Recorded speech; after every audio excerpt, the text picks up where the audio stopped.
The trader sold Kojo to a wealthy chief in a kingdom far to the east, a prosperous land of wide markets, tall granaries, and busy roads. The chief's name was Oba Farouk, and he ran his household with order and high expectations. Kojo arrived with nothing. No robe, no name that anyone recognized, no father to speak on his behalf.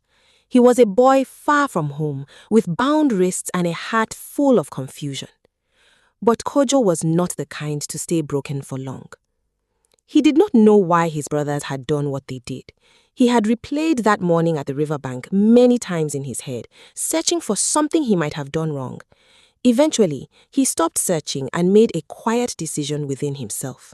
He would survive, and he would do it with his head up.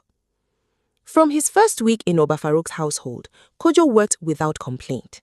He carried, he cleaned, he listened carefully to instructions and followed them without needing to be told twice.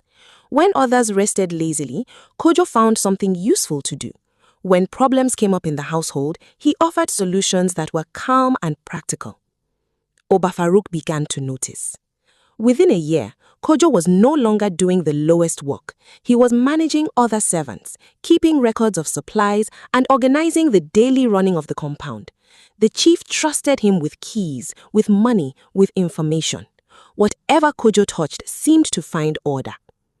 But beyond his work ethic, there was something else about Kojo that people in the household began to whisper about. He could interpret dreams. It started small. A fellow servant mentioned a troubling dream over breakfast one morning, and Kojo listened carefully and offered what he felt it meant. 3 days later, events unfolded exactly as Kojo had described. Word spread quietly throughout the compound. Oba Farouk heard about it. One evening, the chief summoned Kojo and shared a dream that had disturbed his sleep for several nights. Kojo listened without interrupting, thought carefully, and then spoke plainly. "There are good years coming, my chief," he said. "Years of abundance, but they will be followed by years of lack.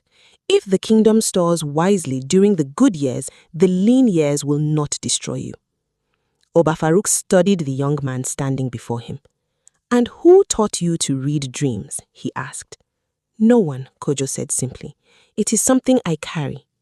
The chief was quiet for a long moment, and then he made a decision that surprised his entire court.